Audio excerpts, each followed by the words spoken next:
insists on fagging the men in a particular community, probably people will notice. So every time they had to take the men from the other place. So and we're not talking about ordinary people, we're talking about senior government official, NSA, National Security Agency of the Republic of Liberia, senior government officials sitting in a capacity where. So what are the churches, the mosques? So right? That's good. We on the internet now. So those of you following on via the radio, you can go to the internet and start to share. Yes, we do your end. We see we get multitasking. Yeah. So how you call it? By 8:30 thereabout. But we have to talk about this, Hagar. So are we saying the purpose of the church and the mosque in our life now is not for moral guardians anymore? So Abu, there is this, sometimes when some things happen and we see them here, apparently people don't take them serious because of their political side or whatever it is. You remember the last time Anthony Williams, the representative from Plebo-Solican District in Maryland County, made a revelation or a disclosure in the plenary of the Liberian of the House of Representatives when he accused the government of trying to embrace homosexuality in our country. Evidence of the fact that when this entire United Methodist or the Methodist rigmarole was going on, the government, through the police, took the side of those who were being accused of trying to indoctrinate homosexuality in our country. And up to present as we speak, the government, through the police, headed by Gregory Coleman, have been in support of those who are being accused of trying to embrace homosexuality in our country. So Anthony Williams said it. Apparently, Liberians did not take it serious. But Abu, this is the point it is reaching to. When you see hierarchies of the government, people who are supposed to be setting deterrence measures, when you see them involved into the real act, it means this is something that they've sat behind their closet and they've planned, and so they can start it and feel secure because the law that is supposed to be against them, they are already in control of the law.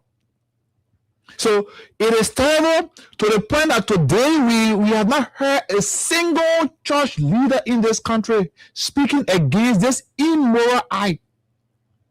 But again, when it is about Mobile Molu or Stern trying to exercise their constitutional rights, we hear the Council of Churches speaking to that.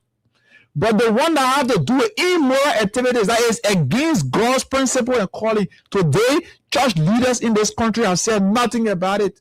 A young girl, 14-year-old minor was raped allegedly in this country. Nothing was said by any church leader.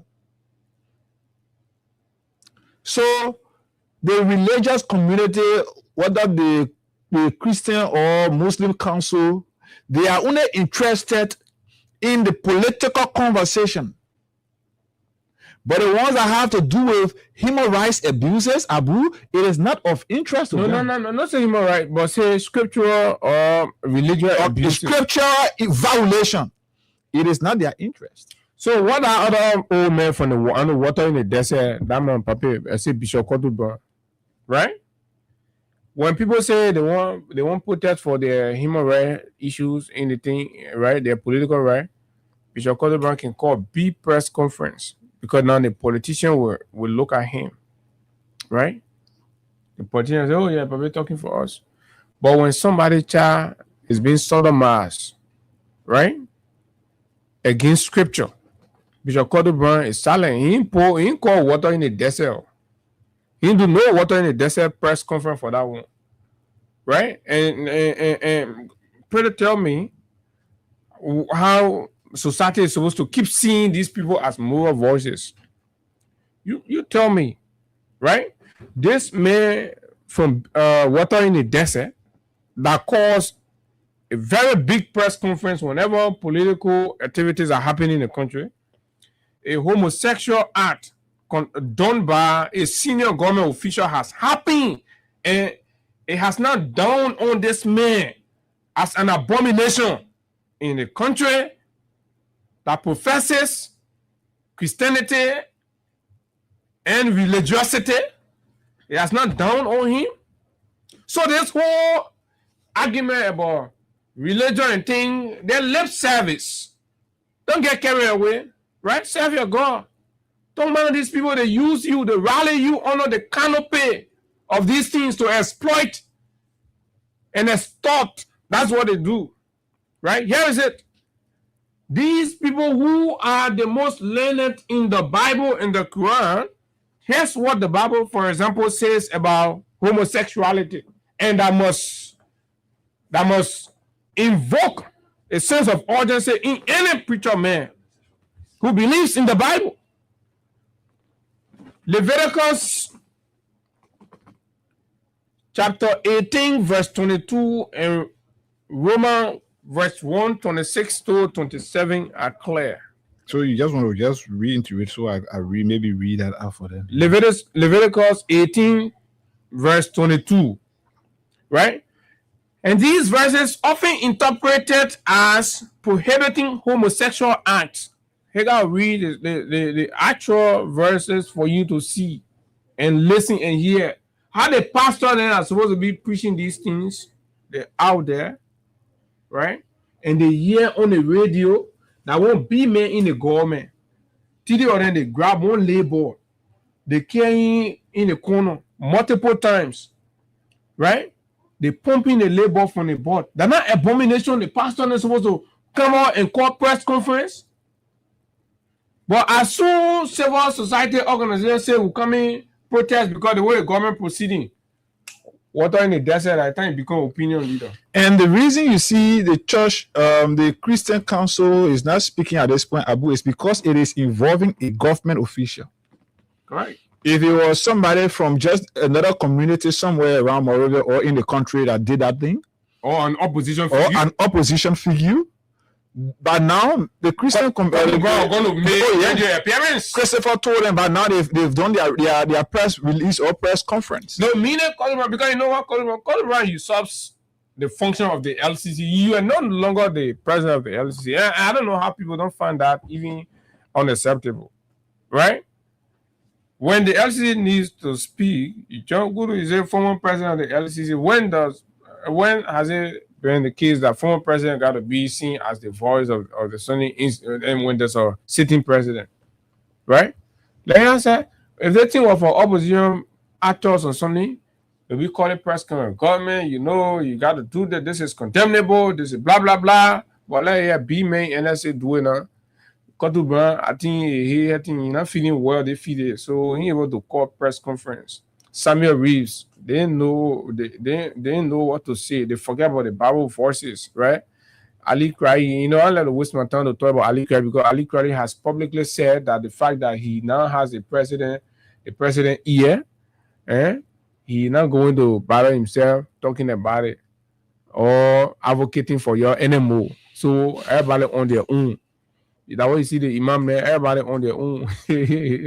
But they're very good imams in the community. They are standing for moral values and principles, not the political imam. We know the political imams, the imams who are doing things for attention, for politicians to see them, for politicians to know them.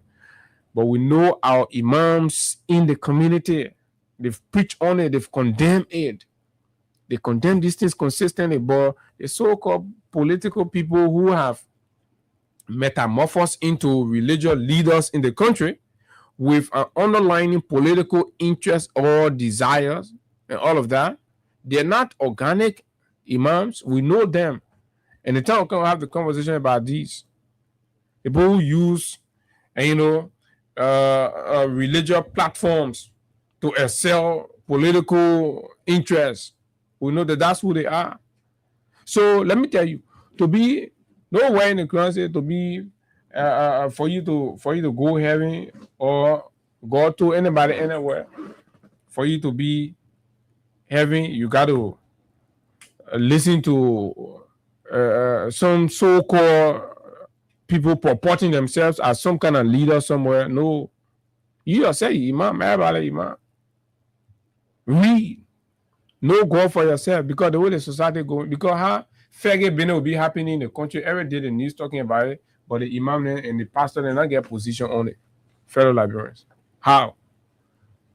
So should we continue seeing these people as moral voices? No. Whenever you see them as partisan, prelates. That's who they are. From different angle, see them as partisan prelates. See them as agents of a suppressive, demagoguery, corruption-prone government. See them as agents of those people, and that's who they are. We owe no apology. Even in their faces, will tell them that's what their actions and their silence, their selective silence on critical issues in the country have interpreted.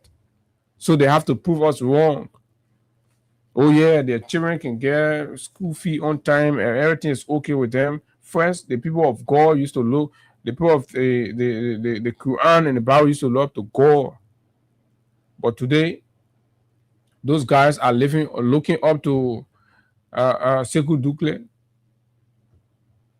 Amos Toué, Mo Ali, heads of SOEs that they want to controlling their Bible and the Quran. When the SOE message go on this side, the more preach the scripture, you go on that side. SOE message go on the other side. The more preach the scripture, you go on that side. This is embarrassing. But fellow Liberians, we all have to, in our own ways, raise our voice and say, this is not the Liberia that we want. This is not the Liberia that we know. This is not the Liberia that our forebearers transition to us. They will not transition a country where men will be sleeping with men will be grabbing men in the community. They not transition a country to us where we normalize woman and woman business, men and men business, to a point where in the society, for people to feel brave and stay in the church and talk about the right for men and men to go on, and then the church must conduct marriage ceremony for them. That bravery, because the more voices have filled the country, that's why somebody think that subject can be elevated to a point where you stay in the church and talk about, that people read, people got to decide. You want read, you got to go to the country where they can do it too. But to this country, no, absolutely not. That's what it is. These are the facts, right? I don't know. Those are my views, right? You too. Some of you have been corrupted because people pull, people ain't get money. So this is what the people will do to you. They will deny you job. They will make you poor. You'll be complaining. They will put you in destitution. Then they bring their devilish act. They start grabbing your children small, fagging their board, right? Fagging their board. Then yesterday they start dressing. You're not working. You yourself not working. You're not contributing for 6 months. You don't get your child even $30 UAE. But you see the man holding iPhone. You see the lady girl holding iPhone 15 Pro Max. Because of poverty, you even get a voice to ask the child how you get a 15 Pro Max. Maybe they're using two SIM. They're using two SIM on that later. You get one other government official sitting somewhere abusing that your late niece or that your late daughter. But you don't have the fortitude to confront it because you're poor, you don't get a job. And you feel comfortable because the child is going out there bringing money home. You care to know where the money coming from. Absolutely. But you're enjoying the money. So tomorrow when you realize where the money is coming from now, when you get to understand it, it is already late. And these are things that you subjected yourself to because the kind of people you follow, they got no interest in your children's future. That's why they keep the country at a particular stage where you only see them as the gods. So when you want to eat, you have to look up to them. When you want your house rent, your children's school fees, you have to look up to them. So whatever it will take, you have to do it. You had a government here where officials were magnanimous. They were reaching out there in the communities. They were helping people. They were helping even Ken Boss, Sackless, and people at the lowest bracket. What were you saying? Government money, we will do this. So you have a group of people in place now that have denied you the very government money, and they're subjecting you to homosexual acts in the country. So if they deny you community, the females, they raping them beyond info, then the military, they raping them beyond. And that's so United Party government officials doing it. When you hear them say, oh, anytime you hear they do some big social gathering and a United Party people then inside, be careful, don't send your boss during there. I am telling you this, I'm sending this caveat to you. They are brave, they don't care. These people, they're the so-called educated people. They feel like when you're down there, right, they can use it as a trash.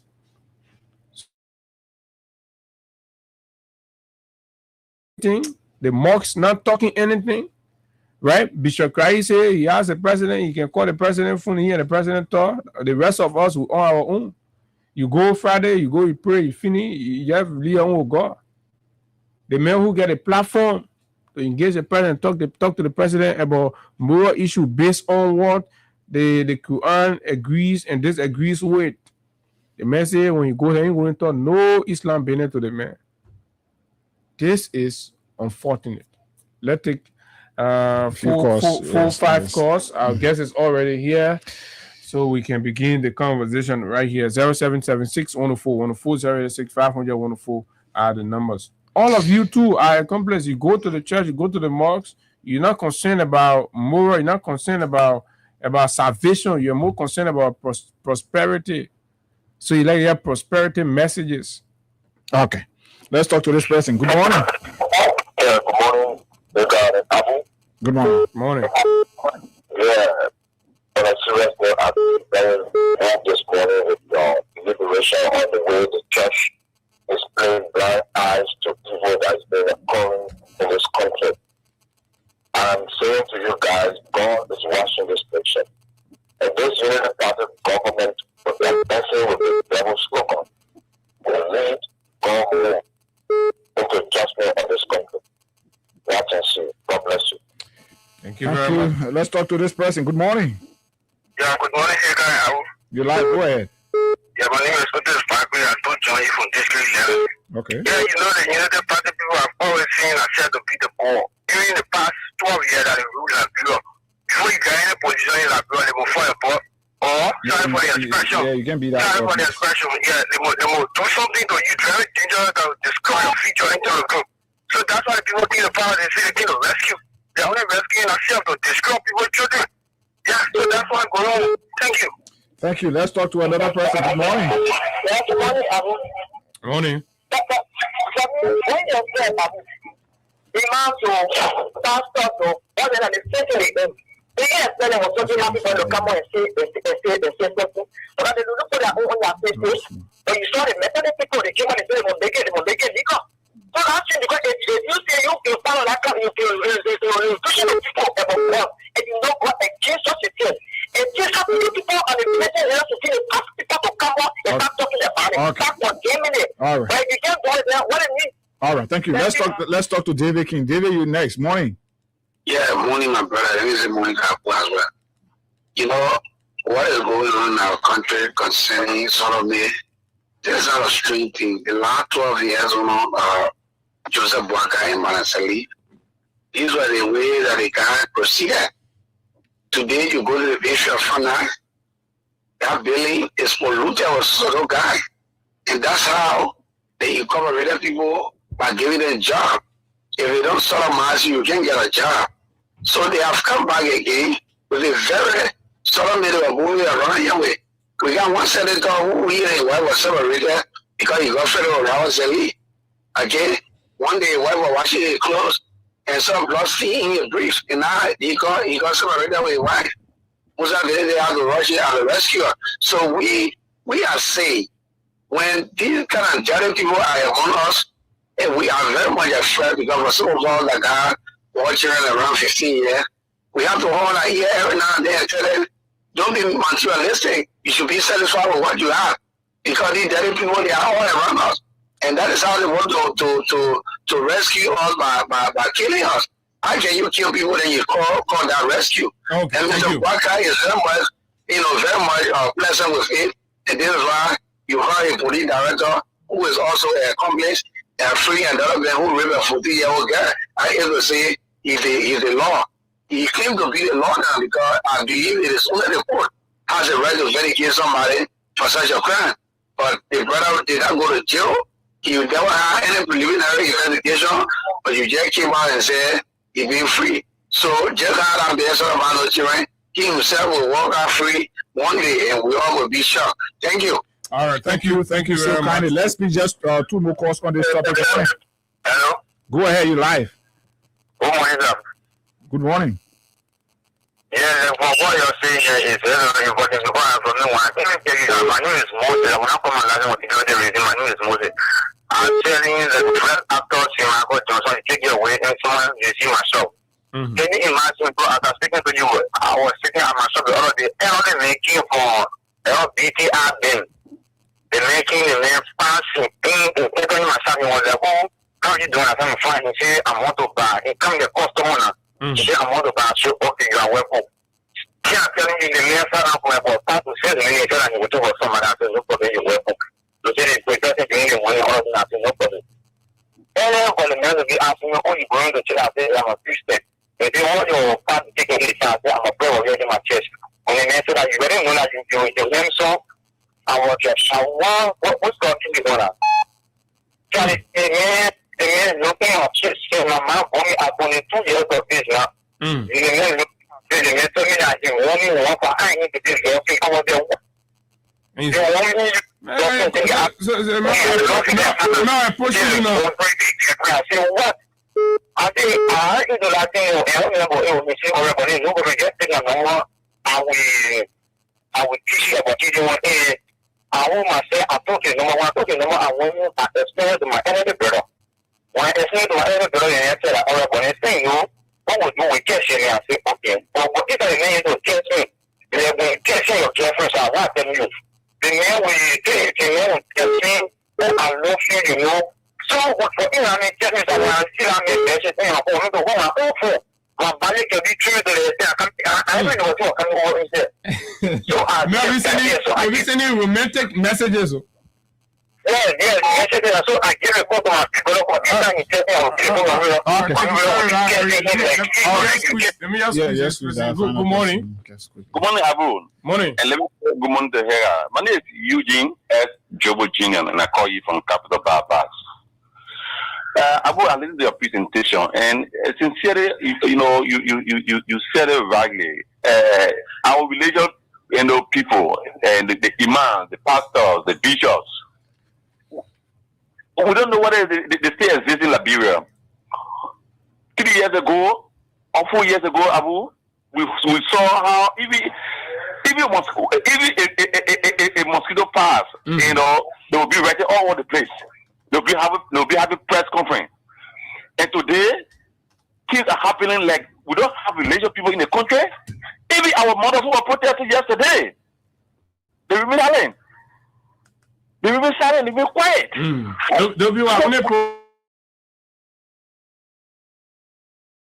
Can leave their own with God. And that's it. Even Chala Musu up to now, no justice for her. But that's the society we have, folks. We got to keep talking to shaping the destiny and future of this country, or else we are actually in danger. These guys in power, they are allowing all kinds of things to go on, all kinds of things. Some of the things there, we're going to talk on the radio, do. But let's take a break and we'll come back. We take Benedict Koluba, who's pretty seated already in our studio this break.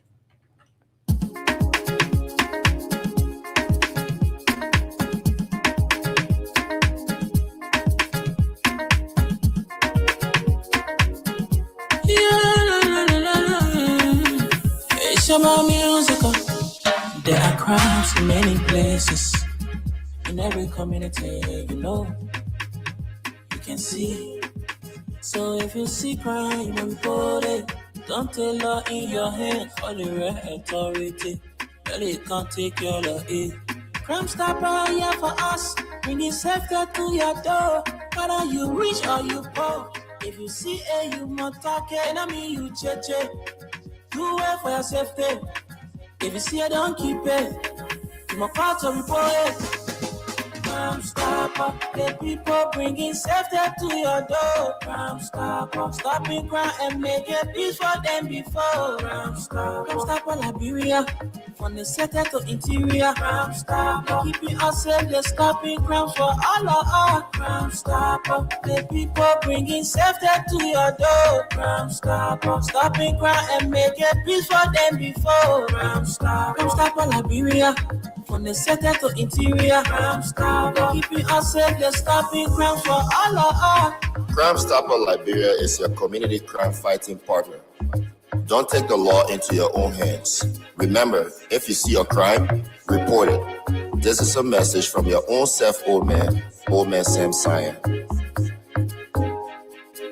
Crime Stopper, the people bringing safety to your door. Crime Stopper, stopping crime and making peace for them before. Crime Stopper, Liberia, from the center to interior. Crime Stopper, keeping us safe, they're stopping crime for all of us. Crime Stopper, the people bringing safety to your door. Crime Stopper, stopping crime and making peace for them before. Crime Stopper, Liberia, from the center to interior. Crime Stopper, keeping us safe, they're stopping crime for all of us.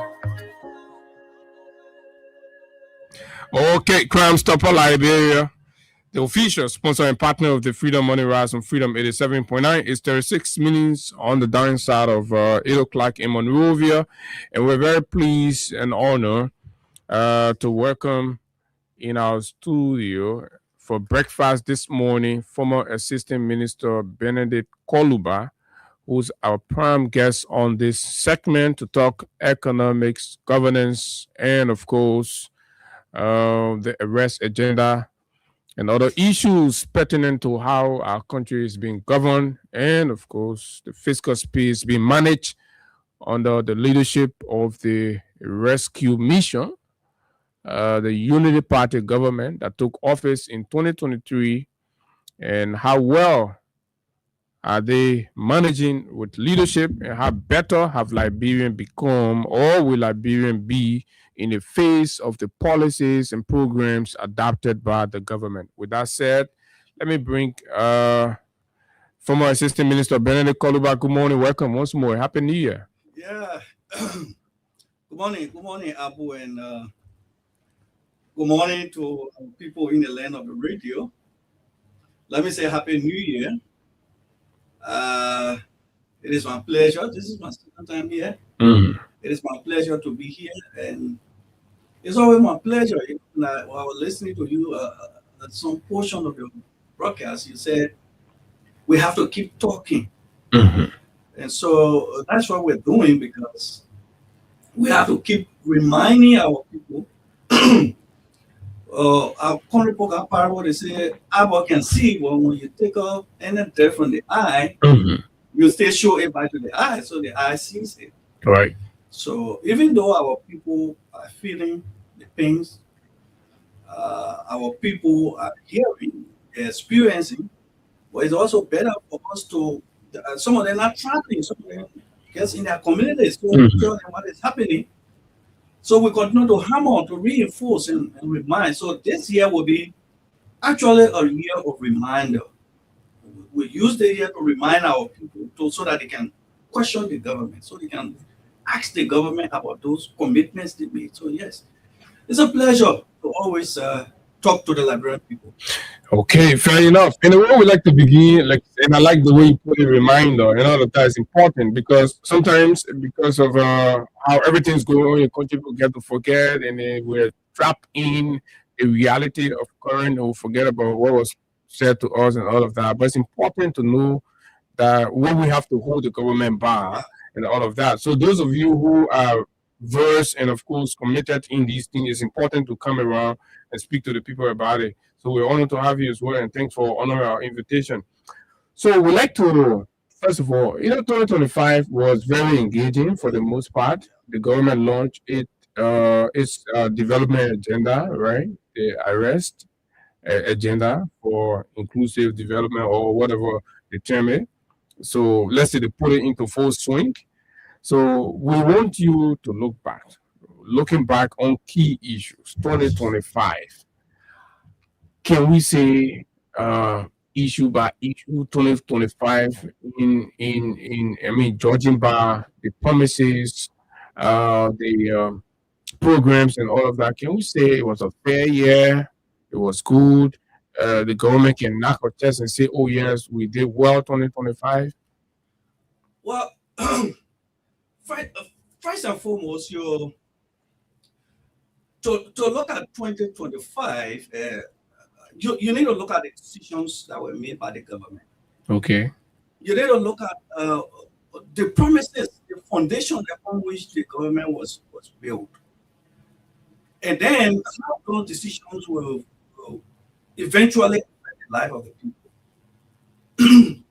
So I look at critical decisions that were made in 2025, and what I can hypothesize or what I can say as a thesis is that generally 2025 was a year where the rescue of risky mission laid a foundation for a regrettable 2026 year. So 2025 is it's going to be remembered for laying the foundation for risky.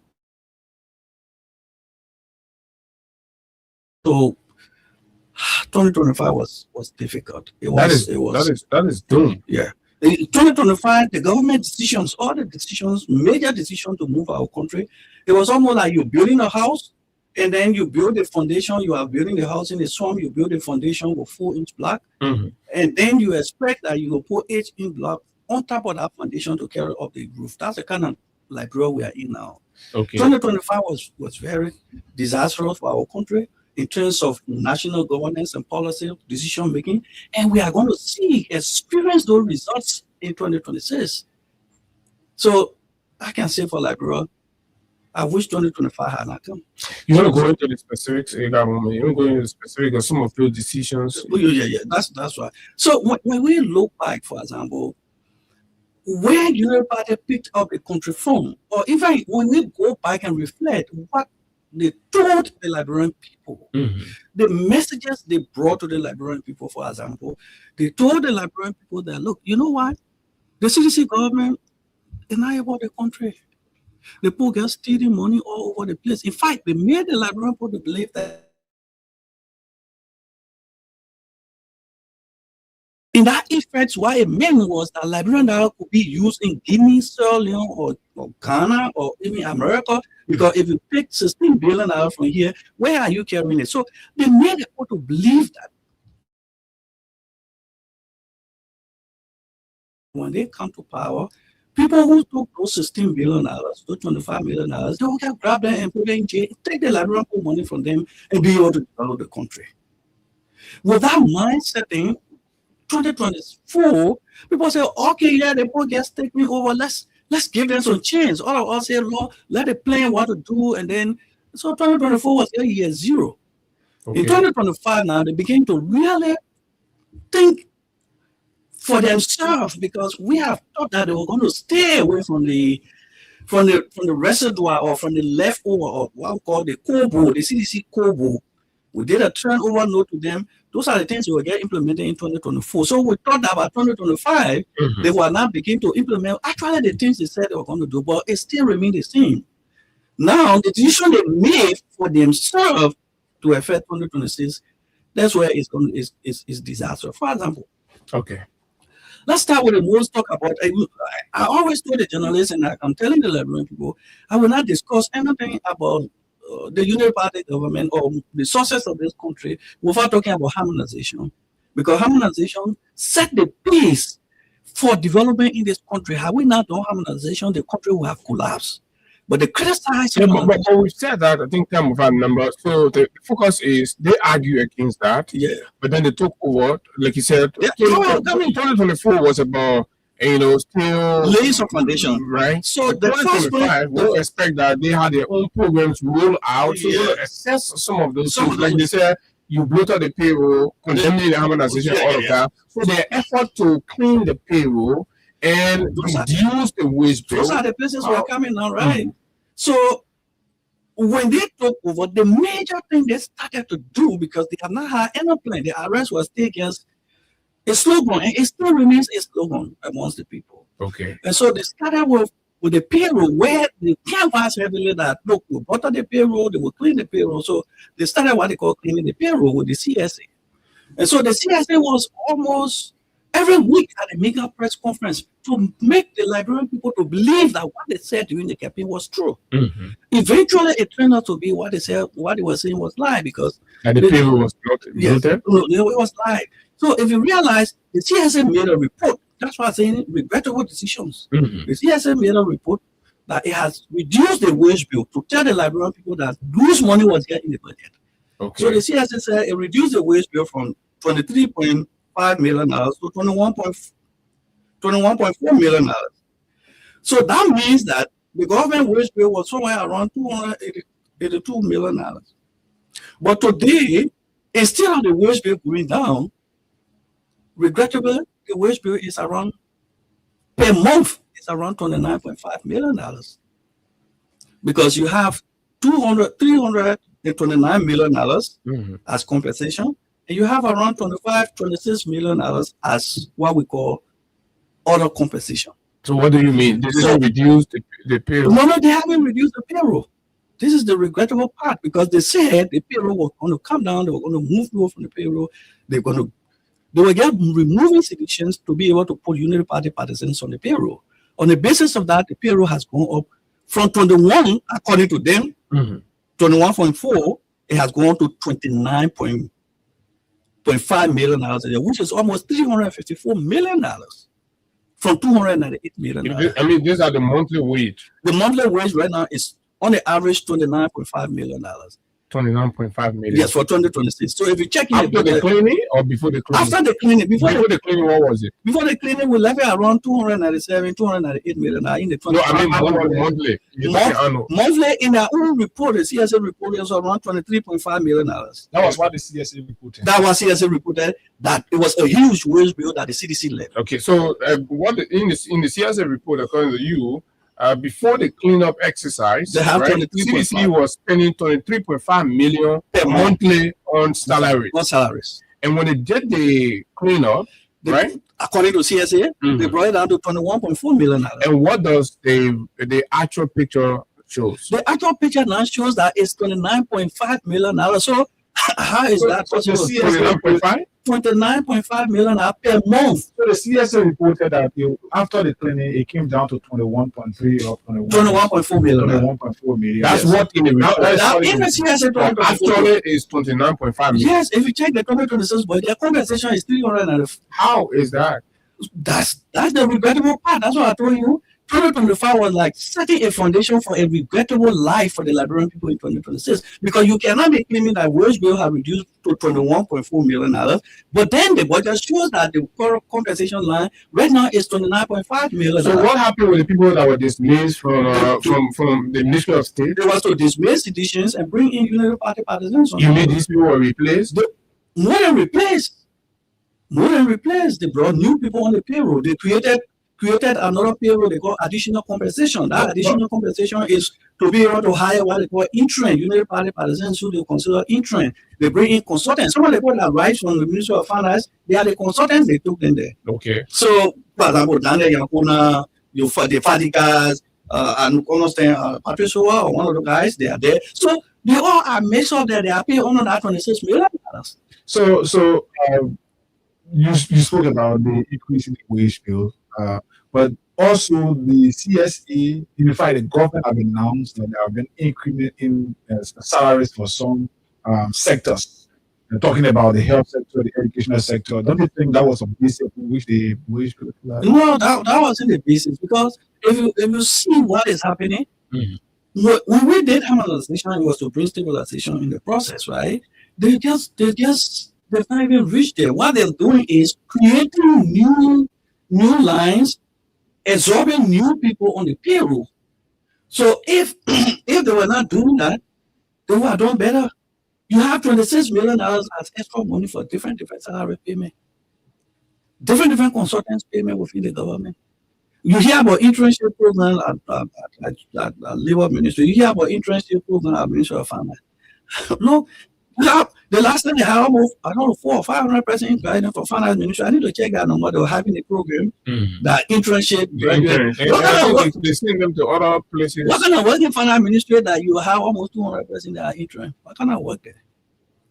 So what do you think? Are these schemes to They hire are schemes, they are artisans? risky, and they're putting burden on the payroll. The reason we did the harmonization was government was just collecting money, eating the money, and there was no space to do investment. And I told people, some of my colleagues, we have conversations and say, "Ben, have you not thought about harmonization? We wouldn't know the importance. Have we not done harmonization, for example? There was no space to do community rule because in honor Madam Salim and Ambassador Joseph Imabwaka as vice president back then, they still the government was just collecting money, paying salaries to people, increasing their DSA, increasing their allowances, and depending on the partners to pay for development in the country.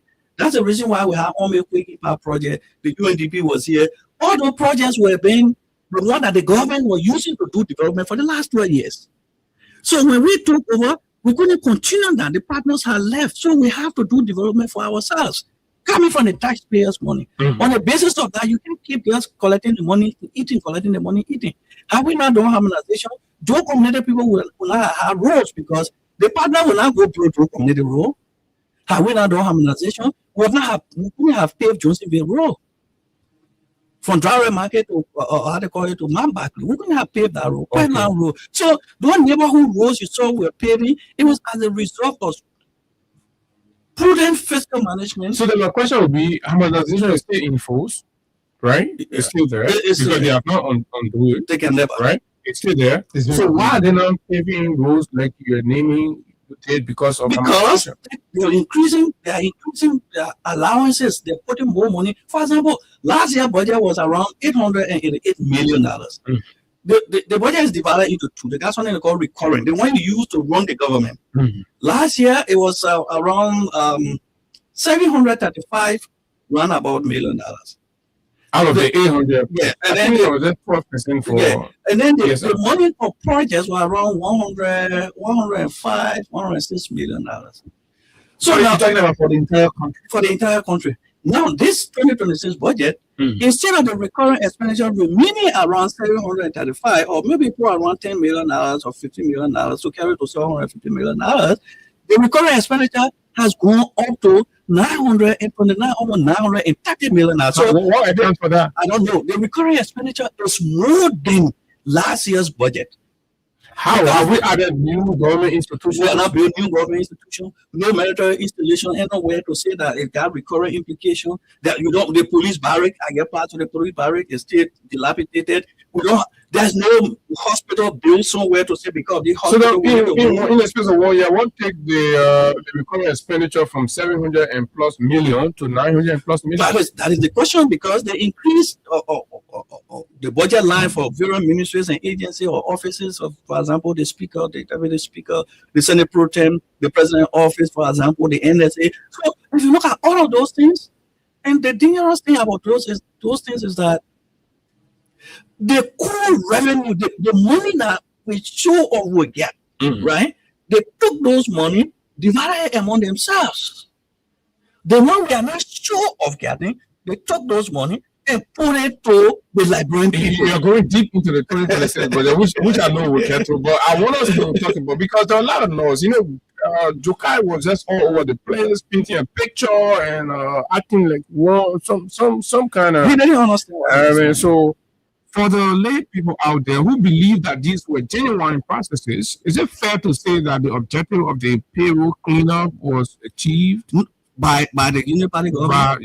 Of course. Well, if you look at their plan, right? If you look at what they intended to do and measure it by what they did, one would say that their intention was to move citizens and get Unity Party partisans. Because before the election, now President Obaka argued that he needed a small and efficient government. So one would expect that was the driving force of the CNC. The whole intention was you saw Josiah Joker publicly. These are not rumors. You saw him publicly to Migat instructing the Morocco Corporation to dismiss people who spoke against the government. That is not a secret, right? You Google now, you find the recording. That was even reported on Voice of America. So if you realize the major objective was silence seditions, take them from the payroll. Those who are talking, move them from there. Those who will not talk, keep them on subject them on hardship so that they will leave the government. Bring in Unity Party partisans to make sure that our people get a job. If you listen to Mo Ali, he myself was on the debate. He said they have created jobs, and they created jobs by employing people within the payroll. So the major job creation strategy for the government is to put people on the government wage bill. We still hear Unity Party partisans still complaining that there is no job. There are a lot of new folks out there on the internet. That's a different conversation by itself. It tells you that they lack the ability, the ingenuity to be able to provide job. Job creation in this country is not about putting people on the payroll. You put people on the payroll because there's a job to be done, they're going to deliver. The real job creation is outside the government, which they lack the ability to do. And I can tell you clearly, the World Bank has said that. If you go now and Google the World Bank current country program strategy framework that they launched with the government, if you can look at the abstract, the executive summary in the first paragraph, they've made it very clear in that paragraph and say the current economic model needs to be reset because it cannot create jobs. Okay. So the reason the Unity Party partisans, the reason we are complaining because they don't have the strategy, the calorie to be able to create jobs outside of the government. And so the only thing they can do is remove people from the payroll who don't support their ideology, deprive them of jobs in the country, and make sure all the jobs are gotten by Unity Party partisans. It will still not solve the purpose of job creation in this country. So how long are you going to be putting people on the payroll every year? In terms of size of government and how much Liberia spends on paying just government workers, is the CDC size of government? Was the CDC size of government smaller than the UP, or the UP? This UP is smaller than the CDC. Well, the CDC size of government, in terms of volume of resources, was smaller. In fact, I can tell you one of the reasons why we got hit, or part of the reason why you saw sentiments from sedition, was that a lot of sedition felt that we should have given a job, we didn't give them a job. And we feel that the government was not the only place to provide job for people. For example, in my own office where I was working, I can brag about that. Mm-hmm. My chief of office staff, so to speak, was an ANC and is still an ANC personnel, ANC partisans. But I said, this country is for all of us. And I kept him for the 6 years as the chief economist in my office. I know you since a lot of people from the scholarship. So the way we were running the government was that the country is for everybody. So you can't meet somebody and suggest them to be part of it. If they are not, then you remove them from the payroll. So we're running, in terms of volume of resources, we're running a very small space. We were careful of bringing more people on the government wage bill, but our people were pressuring us and said, no, we have to. So the Unity Party is teaching us, is telling the Liberian people, no, what CDC was doing was wrong.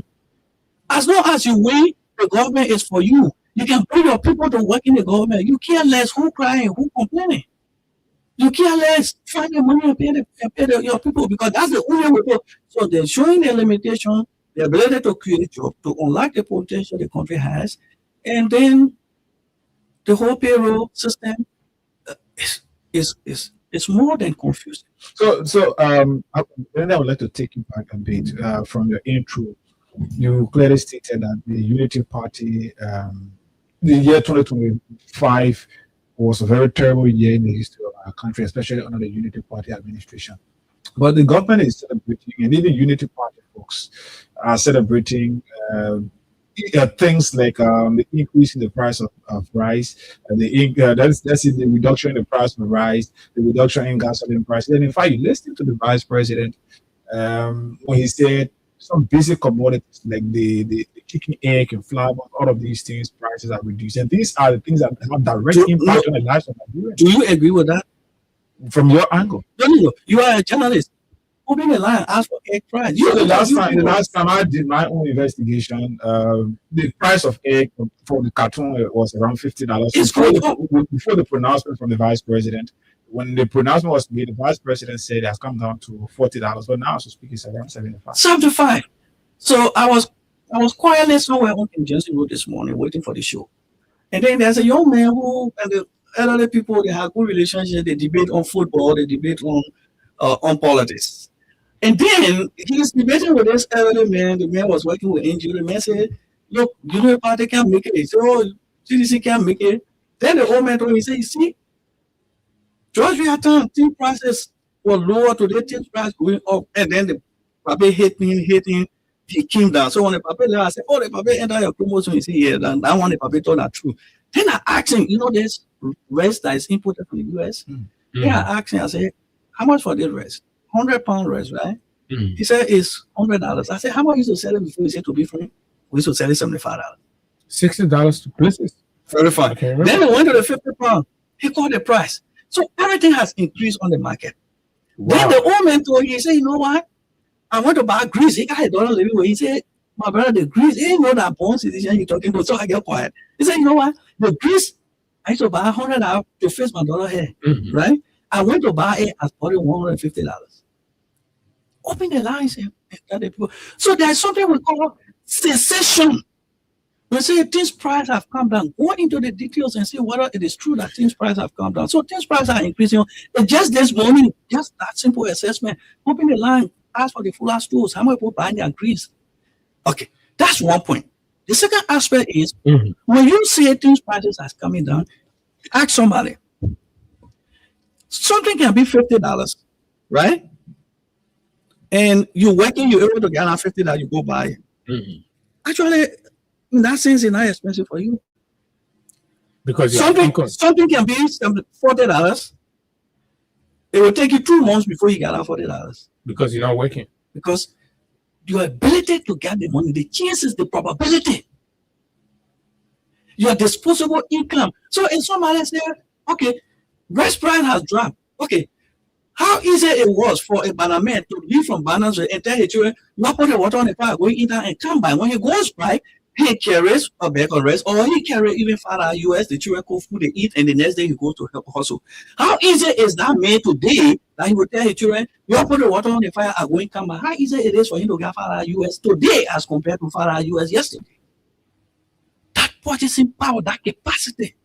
And that's and I like where you're going. Almost thinkers will say the price has come down. Exactly. This is the linear interpretation or conversation about the issue, and that's what I like to have you around, right? So, in an effort, so to speak, on the part of the government to addressing the purchasing power ability, right, the disposable income, particularly for those in government. In 2025, the Minister of Finance, Gav, right, announced that nobody in the government was going to be taking less than $150. Was that actualized? I don't know how they actualized, but you know, the reason we have to keep talking is that the people lie. The government will come, government will go. When you meet the government, deal with the situation as such. But when you begin to look back and denigrating people in the past, that's why making us coming up, because the government got to run, they got to pay people, they got to do it. But when you go pay somebody and say, oh, yesterday they pay, and I'm paying you, so we'll pay you, then we come and say, no, we paid the people yesterday. So the issue of how did we even get to know that people were not making $150 per month in the government? Mr. Gaffron was finance minister from 2012, 2014. He was finance minister, right? He was foreign affairs minister. Ask him. That's why I always challenge him directly. I see some boys writing, you know what they're writing. These are the consultants. Yeah. I challenged Minister Gaffron. He was finance minister at the time. Let him tell the Liberian people whether he had a national payroll system. He could be able to tell the Liberian people, when I was finance minister, this was the least salary and this was the highest salary in government. That system wasn't there? It was never there. I challenge him. I mean, you read this, Gaff, that everybody say Gaff, know how to pay. Let me repeat. When Augustine Page Gaffron was finance minister, they were paying people in bag of money. All men would take the helicopter and go to Voyaman and carry money there to pay people.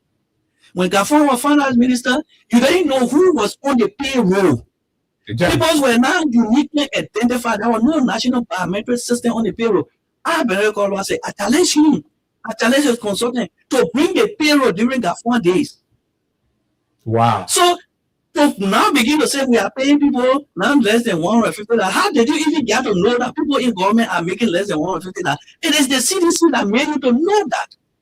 Because we established a system, and that system put everybody on one payroll system. Wait. The CDC, they said destroy the country. You mean the CDC put that in that system? The CDC, they established a system for you to know who are working for government and how much they are making. So the first thing was put everybody. There were 2 payroll systems. I'm telling you, Minister, I wasn't paying that far. I say he never had a payroll system in this country when he was finance minister. In fact, when he was budget bureau director, he started from the director of budget bureau. There was no payroll system. They had money as allowance. People got allowance at their discretion. Those allowances, they use it and decide how much to pay you. And We the put in bed, go around. They put it in bed and they divide the and people. call your name. You tell your People were not uniquely identified on the payroll. This is not the same. These are records that I challenge people for how to bring it, because I can bring you the payroll that we met.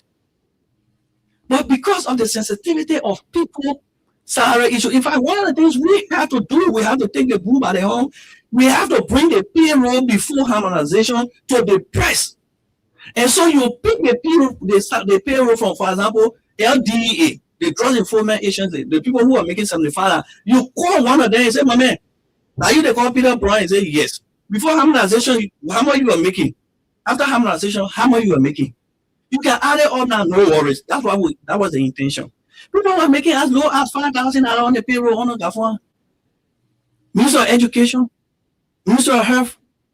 So the reason I cannot forget about harmonization, because it set the base for development. So before the system, there was no system for government workers. CSA people were making as low as 5,000. CSA were right behind here. CSA they should have a biometric system somewhere around. Around 36,000 persons in government were on that grade. In fact, at that time, there were almost 70,000 people on the payroll. Those 70,000 persons, 36,000 was graded. They had those were people that were making LD, Education, Ministry of Internal Affairs. Then you have around 32,000 persons. They were not graded. Were people from Ministry of Finance. Even the CSA herself were not on CSA payroll. How can these people come and sometimes I get irritated by what they do and say. And you did the heavy lifting. I mean, So CSA we alone, you build the system. build a system that you can, the computer people call it troubleshoot. Because we build that system, you can go to the system now and ask any question to that system and say, okay, how many person making 150? The system will tell you, oh, okay, that's 300 person. You cannot make decision on that. I say, you know why? The decent one, I said, nobody will make less than 150. That's what President William announced. When we did the payroll, we established the system. The first thing President William did, we reduced our salaries and everything. And he said nobody should make less than $100. We push everybody to $100. Now the legal people assess the law. The law says nobody should make not less than $100 in your country. So the president said, okay, you know what? All those who below $100, y'all make sure they reach to $150. It is that policy that is ruling on. It is not his small policy. He couldn't have dictated that when you were finance minister. No. But is he even doing it? Because people are still complaining and all of that. They have to come up. So the whole issue about this payroll is just to accommodate unity party partisans. That's nothing. And again, let me warn the Liberian people, let's understand something. Something is going on in this country that you're not taking notice of. Okay. The people are quietly destroying the wage bill in this country. How? If it continues like this, for example, you have what they call $1.2 billion budget. On the basis of that, they increase the salary, they increase everything. Next year, you will not have $1.2 billion project. You mean they increase salaries? Yeah, they increase For who? for themselves. They brought more people on the payroll. Civil servants? No. I'm talking about adding new people there, paying them in different forms of money. So what's going to happen? As no matter if they succeed in getting the $200 million this year, that $200 million will not come next year. So it means that the current expenditure that we can go to the budget that we have, it will remain because you're not going to drop that one again. So there's coming a time in this country the government will not be able to raise money to run the government itself or to run the payroll. And what's the fear? The government will collapse one day. The next government that will take over, it will now have a burden again. And then I want to say, oh, CDC country poor pay. There will be a huge burden on our government because you're going to have a payroll stock that the core revenue cannot. And then the partners are looking at them doing that. They're deceiving the partners because they're taking the ratio on the $1.2 billion. If we are taking that ratio on $930 million, the wage bill will reduce. So those are the things the Liberian Post should be looking at, and we have to tell them. So it's not about the damages today, but it's about the danger that lasts ahead. That's why I said regrettable 2026. There's a danger ahead of this country on the basis of those decisions. For example, let me go to the second part of the decision. When they took over, we have what we call the PAPD. They said we didn't know book, we don't have hairs on our shoulders. They have hair on their shoulders to do the best thing. Here's one of the regrettable things that is happening in our development space. They did a national development plan, and this one I will be very simplistic for the people to understand. They say our plan, President Baka and Gafwan says in the first 4 pages of the arrest agenda. President Baka says, and that which we are going to right now. Yeah, President Baka and Gafwan says, you know why? The national development plan we get, the only way we will know that we are succeeding is what we call GDP growth. When the GDP is growing, what that means is they don't care whether people's life improve or not. What they care for is once money transaction is going on, GDP is about all the money transactions that are going on in the country. So as long as money transaction going on, whether that money for Liberians, whether it's for foreigners, we don't care. If money transaction is going on every day, maybe when you continue to grow, crumbs will drop from all the money on the table. The people who are not doing transaction, they will eat it one day. But what we want is for money transaction to get me in the country. And for money transaction to be in the country, the only thing we can do, we can bring company here. The company say we'll bring in $2 million or $200 million. That money transaction in the country, but actually that $200 million are not for Liberian people. So you get in concession, they go mine, go. They take the gold and sell it. That gold they sell it, you calculating it as transaction in Liberia, but that money not going to the people. That is the kind of national development. It's like you go in the market, the people doing transaction, but the money not for you. The money not for you. Money changing money. So what the government is saying in effect is that as long as money transaction is growing in the country is developing. How can that be? So Benedict, do you think these things are happening? The government officials are aware of it. They are doing it intentional, or maybe just it is the policy that it is the policy. And one of the things that happen is when you think you know and you don't know, the Bible says that woe unto him. What the PAPD has been stood the test of time of the best national development plan that addresses issue of this country, but they condemn it. So there's no way to do anything concrete beyond the PAPD right now. So they did what they did because of envy, jealousy, they feel they can do it by themselves. If you say there's nothing concrete beyond the PAPD, what do you mean we have an arrest agenda? No, the arrest agenda does transaction in the country. That serious plan there. Is that? I think you can measure your success by how the people life. What does that render the arrest agenda? That render the arrest agenda to be illogical. The economic foundation is flawed.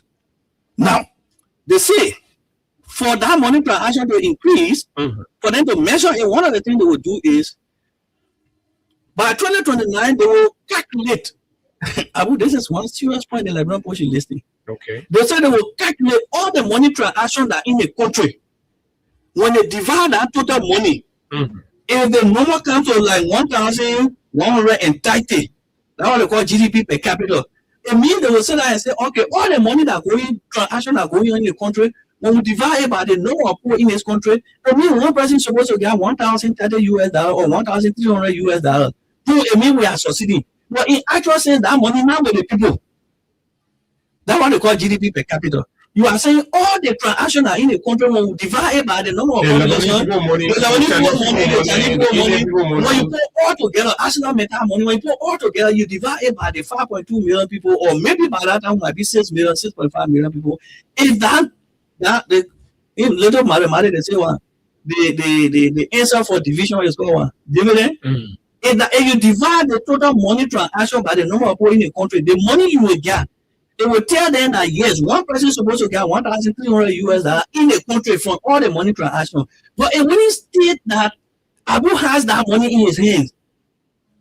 But because then Gafwan out of that 1,300, maybe Gafwan got 1 million out of it. No, but this is a risky government. It should be about the people.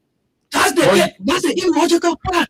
That's why I said 2026. So where the money is in, your concern is not the money being in Liberia's hand. No, that's why the people say they don't care whether the money in Liberia's hand. That's why they call GDP per capita. They kept breaking it down.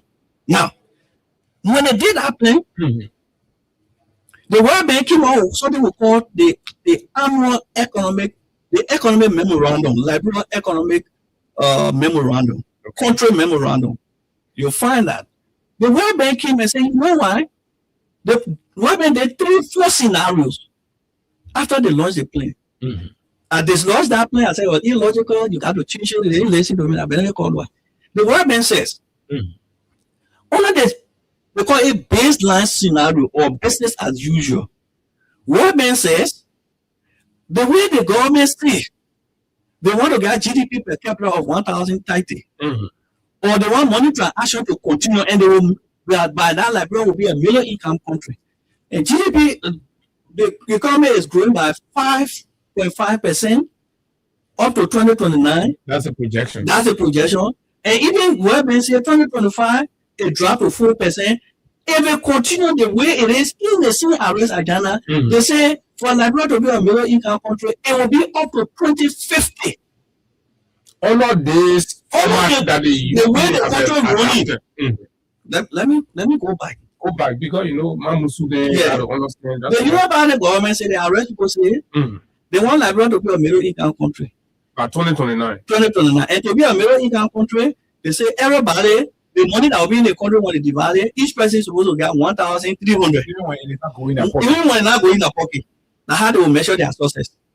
World Bank say that look, even though you all say you want me like bro middle income country, everybody get 1,030 or 1,300. But the way you're running the country, the economy, the way it's growing, when it remain like this, for you to achieve, why you say you achieve, it will take up to 2050. I hope you understand that. So in essence, for this rescue to be achieved, looking at how the people are moving, that way 2050 will be middle income country. Even though the rescue is still they are projecting 2029. They say 2029 Liberia will be a middle income country. The World Bank can't tell them. The World Bank are giving up plenty of money. So technical assessment of the whole plan. The same thing is saying, all the things you say you want to be middle income country, but for what we see, what you're doing, when you remain on what you're doing, you don't change, and they're not changing. And they change, then the growth rate continue to 5.5 until 2029. That will happen. The plan that you say you want to achieve, it will happen in 2050. That not mean say it. Country economic memorandum of the World Bank. If you're listening to me, go Google World Bank country economic memorandum. It was launched in 2025. Yeah, we read it. Immediately after they launched the arrest agenda. So that's the first scenario they gave them. They said the second scenario, World Bank said, okay, if you do some changes, radical changes, and some of the radical changes is not doing it. He said when you do radical changes, maybe where you can country can come 2040. So World Bank is just telling me, look, what do you talk? World Bank decide global bodies, they're not going to be like us politicians. They are just telling me all the things you're talking, you're not able, it will not happen. You're deceiving the Liberian people. And everybody wants to challenge that.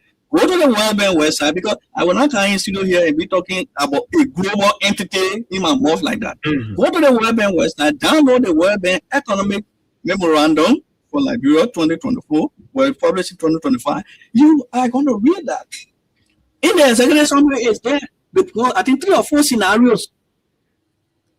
Then World Bank. So I told you 2025 was a foundation for a regrettable 2026. So it is regrettable that our government will have a plan and say they want to be a middle income country. The people who helping us to give us money, the people say no. What you're talking a fiasco? It's not possible. So in short, it is almost like you are a child living with your father, and then you feel like on this Friday you want to have maybe your bicycle, but your father is supposed to give you the money. Is telling you no, it can be Friday, but it'll be next year.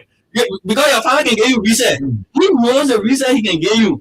Then you tell your friend that they might reset here, by the end of the month, I will buy 1 bicycle. Your father knows the cost of bicycle. He calculates how much he can give you. He said, no, my son. From the reset I can give you to buy the bicycle, it will be the end of the year. And the way the one you can keep, because the one you can give you can still use some. So the only hope for Liberia in this scenario is that I don't will change this format because it's not going to work. It's going to wait until 2050 or we bear it and wait for 2050. To be a Union Party 2050. If we want Liberia to be a middle income country with Union Party, that 2050 it will happen. Say that what the IMF says, I get interpreting what the World Bank says. Let me go back to the World Bank again. Now what I'm telling you then here is regrettable. It's regrettable because you got a plan that will not succeed from the get-go. Okay. World Bank says, World Bank has something they call the country framework document, which means the same way they put to the arrest, the partners then can do their own plan to support the arrest. The World Bank left from the economic memorandum and did their country framework document. They say aligning with the arrest. Well, aligning with the arrest. Then they say the first portion of that, they say, you know why? The way the economy is looking, it will not reset, it will not create job. Job creation. No, job creation not possible. All of this. All of the arrest framework. So it will not create job. Let with the 2050. And what am I talking here? So technically, the World Bank and other partners are condemning the arrest. The World Bank is saying they arresting, I guess some. But these are supposed to be the so-called best brains in the country that sat down and put this document together. Which best brain? I mean, that's the arrest party project themselves. That's why sometimes I try to. I really didn't want. I try to put Mr. Gaffan in a different basket, but it's just the way he did the 2026 budget. Then he's grasping to the basket with other people because he wasn't here when they were doing the arrest agenda. The arrest agenda started with Boyma Kamara, and then Myers was acting as minister, and then Gaffan just went into it. When he came, he started doing a deep dive. I would have thought that you are boarding a ship, but he left it as it is, and his name is on it, and he takes blame. But I started blaming him from the 2026. But is it so late they can go in and try to reset? They can.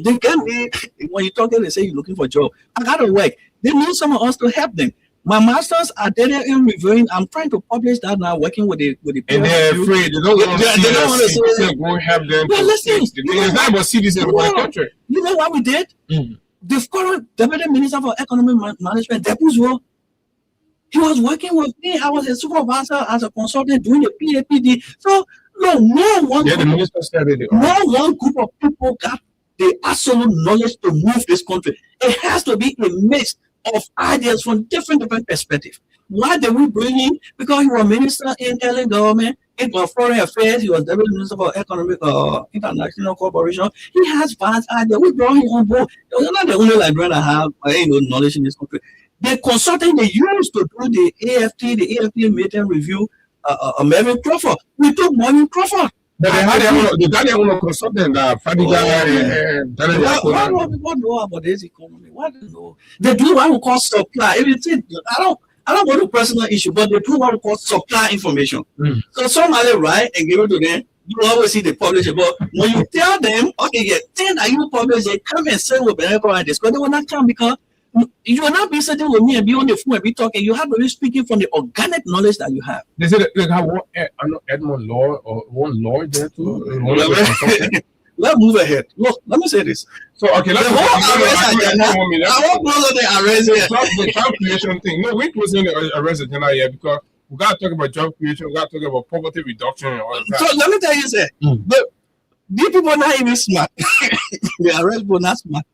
When they launched the arrest agenda at the time World Bank launched the economic memorandum, when the president took his cabinet to Bomi Kante to talk about job creation strategy after the budget had been passed. The only way you can create jobs, you gotta put money there. But you approved the budget already, cabinet submitted the budget to the legislature. Then you say you're going to create job creation, develop job creation strategy. How will it be funded? By the time they left from there, the World Bank called them to Mama Point to launch the World Bank country program framework document. I don't know whether they were reading that document. The first page on that document says job creation not possible. It even mentioned that even though the arrest agenda it got ambitious target to create job, it will not make it. So because the foundations are weak. So my people, let me get there. If y'all want to be with United Party and think this country job will be created and this country will be middle income country, y'all wait till 2050. Okay, so poverty is everywhere. Liberians are crying every day. We want to be out of poverty. And so we look up to government. There were a lot of beautiful campaign rhetorics and speeches and all of that. The president is on record, the current president is on record for saying how he's going to create jobs, he's going to bring NGOs back to the country, and everyone's going to be lifted out of poverty. There's the World Bank report on Liberia poverty assessment. Have you read that? 2022 poverty assessment. Yeah. When you look at the graph, they're poverty around 60%. That's the thing they are playing with every day. The World Bank assessed poverty 2023, African Development Bank. But here is the point. One of the things you need to look at, and when I come to this studio, I'm talking about okay, it was done 2020, but it was published March 26, 2024. Now, one of the things you guys need to do, the media here, I come to the studio, I talk, I talk. You guys need to go beyond studio now. Every year, organize a symposium where you advertise, people apply, they come and present paper. So we go there and present paper on the economy. We present paper. So if you may, you write paper, you go there and present. And let's do paper exchange. People critique it.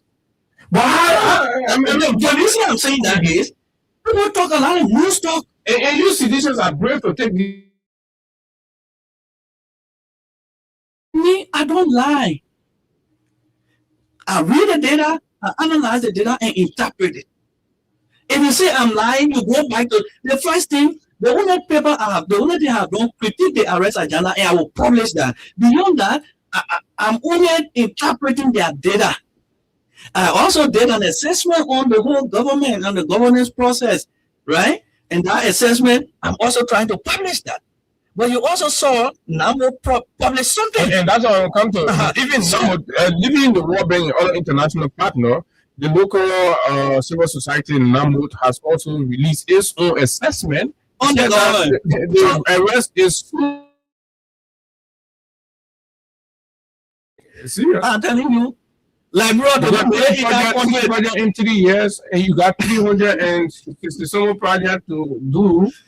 I will not preempt. I kind of fun, to go to NAMO. I used to, if you hear me talking about NAMO, I used to be a full critic. Let me say this about NAMO. When NAMO launched for President Minter, I don't know when was it, 2020, 2021. We had a very, very heated argument. I was assistant minister. I challenged them, and we went to the forum, and one of the project managers, I mean, we fought there technically, professionally. I critique them. And here was my argument with NAMO. I said, NAMO, you know why? The partners gave you money, they support national development. You can't go and say we're assessing Georgia government on the basis of the promises Mohamed Molu made, on the basis of the promises the president made during campaign. No. I said you do it on the basis of what in the national development plan. All right. Like what they've done with so for me, I have not read their report, but I heard their report is based on the arrest agenda. If that's what they did, I would take thank you, and I would take credit for that. I mean, they're listening to you. Yeah, I would take credit for that because we fought, and I will write a congratulatory message to Eddie. I'm not talking about the report. No. Because I'm reading the report, it's got to congratulate him that he has moved from everyday talk to looking at the national development plan. Yeah, when somebody goes to you, they say something like,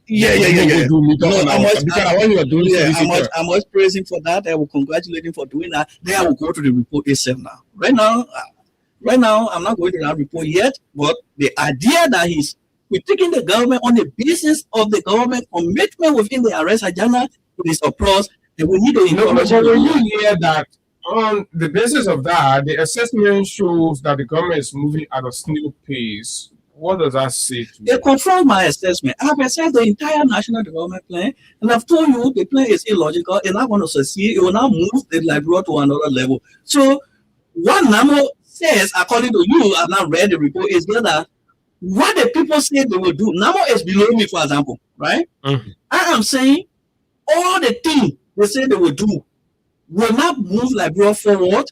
It will not reduce poverty. It will not create job. There's not the right strategy. It's illogical.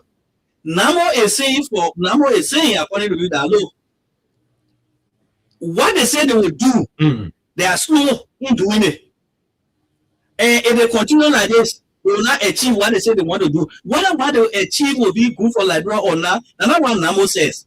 NAMO is saying, You say you will move 4 blocks. Whether those 4 blocks will build a house, I'm saying 4 blocks can build a house. Now I'm saying, report say they will move 4 blocks. But right now, they even have to move the first 1 block, they still moving 1 block. So they are slow. They might not finish the 4 blocks in 4 years or 5 years. I am saying, even if they finish the 4 blocks, it will not build a house. You see the differences there. Mm-hmm. So, yes, I will read NAMO report.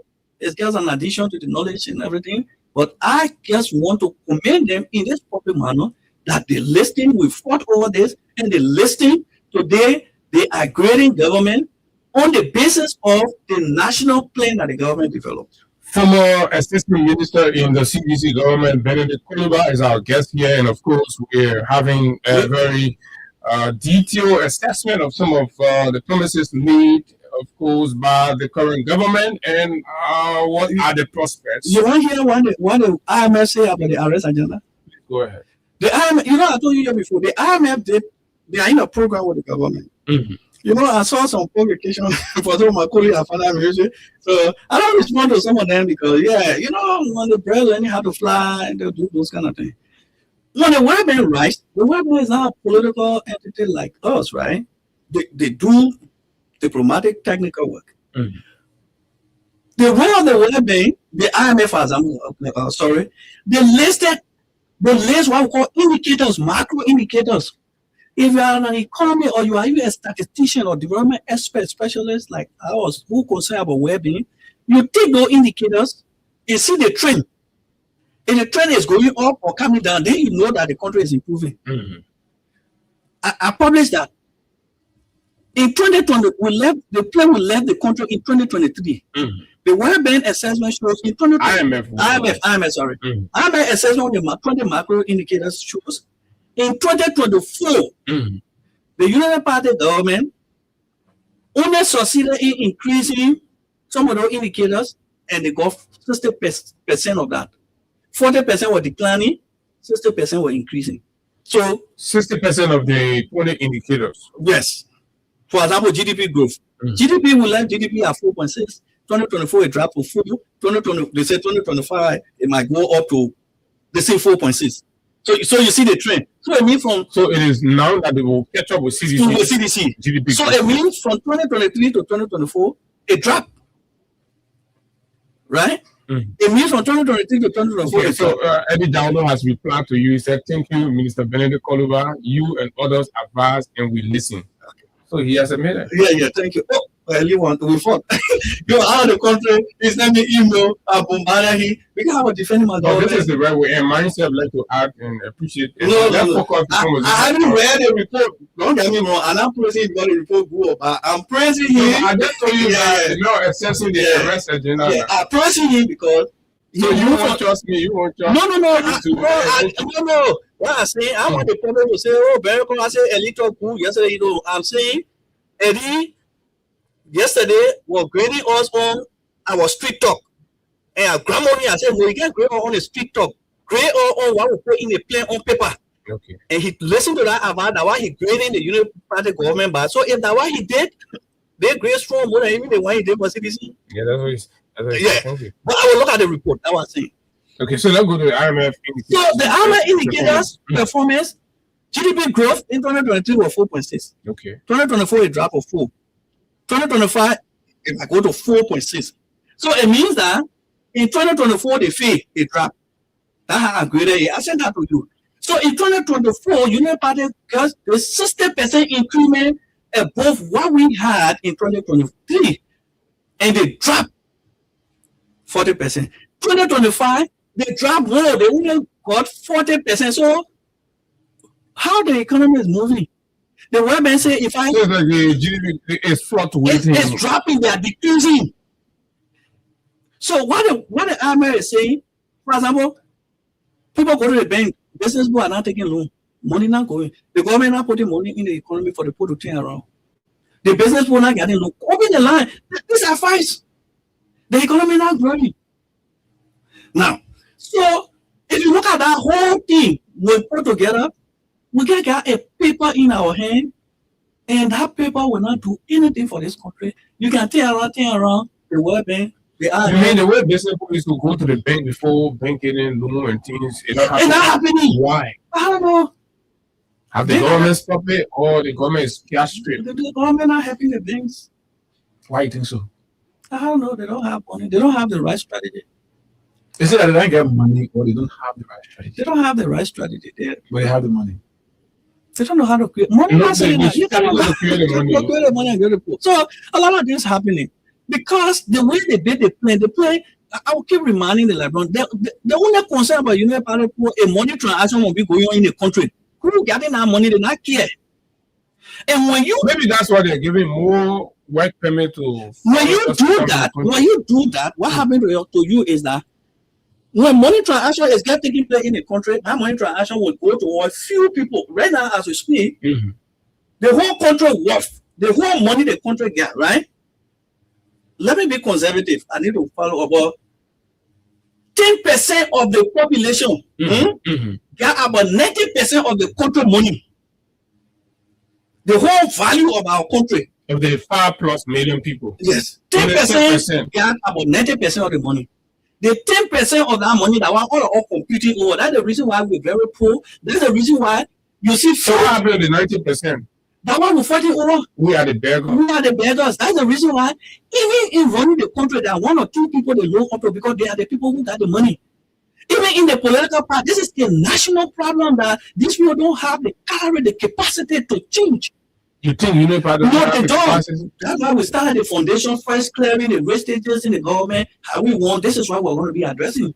So few people got the money in the country. They are the people who run behind. They are the best politicians. They are the one who control the political parties. They are the one who control the churches. And they are the one who control the mosques. There are a few people building homes. They are the so that is the United Party model of the economy. Let few people until they bring experts to be able to move the economy. The way you spend the money can move some money to the other people. So the whole arrest agenda that fiasco. And let me announce to you, on Monday I'll be publishing. So what happened? Trump Africa graded the ministers on their performance, right? Sure. NAMO has given the government a grade on the basis of their interventions in the arrest agenda. I'm going to publish a scorecard, and if you are a United Party partisan listening to me, you must take that report card, print it, and take it to your party offices, your local offices, so you question your people.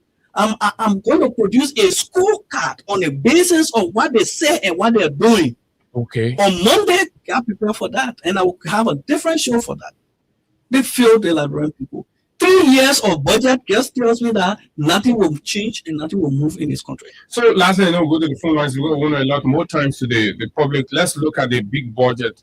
Historic $1.2 billion. What's in it for healthcare, education, and all those? Our people celebrate that we have plenty of money now. Is it going to go to the people? This is the most regrettable budget we have in the history of our country. Again. Yes. We have plenty of money on paper, but that money will be divided among few people. I call it a vaporized budget. You know what I call vaporized mean? They're like getting into the gas looking. The gas is open, it can go in the air fast. You don't even use it, you can open it, be going, right? So this year budget is a vaporized budget that will be what we call evaporating at a high speed, and that evaporation will take place. Some will go to Arico, some will go to Sierra Leone, and then the bulk of it will go to the 5% elite in government. This budget is the most dangerous budget for the country, and it's not going to affect the life of the people. Let me tell you how. First thing I will start with Nima people. The biggest regret is for Nima people to have a vice president, and that vice president sits on the table. Nima has a concession of ArcelorMittal. That concession is polluting the environment for the people. A lot of people getting sick in Nimba. You see water, you see different kinds of sicknesses. That pollution must be compensated for by investment in our place. ArcelorMittal will get $200 million. Out of that $200 million, they're giving Nima County only $6 million. It cannot be a county that has the vice president. It cannot be a county. And the revenue sharing account, 10% that should go to Nima. It cannot be a county that has the vice president. It cannot be a county that holds the concession. Nima people will spend $200 million. Nima people will turn around and say, Did we have anything like ArcelorMittal in this country? Did we? This is regrettable. That's robbery. You cannot have $200 million coming out of Nima County and getting $6 million. Beyond that, Nima as a county that have more than 300,000 people, you know how much Nima got in the budget? $188,000. If ArcelorMittal money doesn't come, Nima County will not get $6 million. This is regrettable. I saw University of Liberia students protesting. They are protesting for the university renovation. The government put $6.2 million to renovate the University of Liberia. But you know why? That $6.2 million will not come unless ArcelorMittal concession is ratified. Ratifying ArcelorMittal gave the money before they gave money to the University of Liberia. Submitted the amendment for That is why I told you before that the 2026 budget was an instrument of cohesion, because the fact that the legislature approved that budget and that budget will continue about ArcelorMittal and the rest of the places, they are going to be forced to sign all the concessions, whether they are good or not. It is an instrument of what we call cohesion to the legislature. The fact that they signed that budget, every other budget line that is tied or revenue that is tied to any concession, they must, and they will pass it with speed. The first regret is to have a vice president from Nima. Nima got $200 million from the concession. They cannot even get 40% of that resources. His name is. Okay, go ahead. I want to take call because I want the people to engage. Let me close on the regrettable part of the budget quickly move on.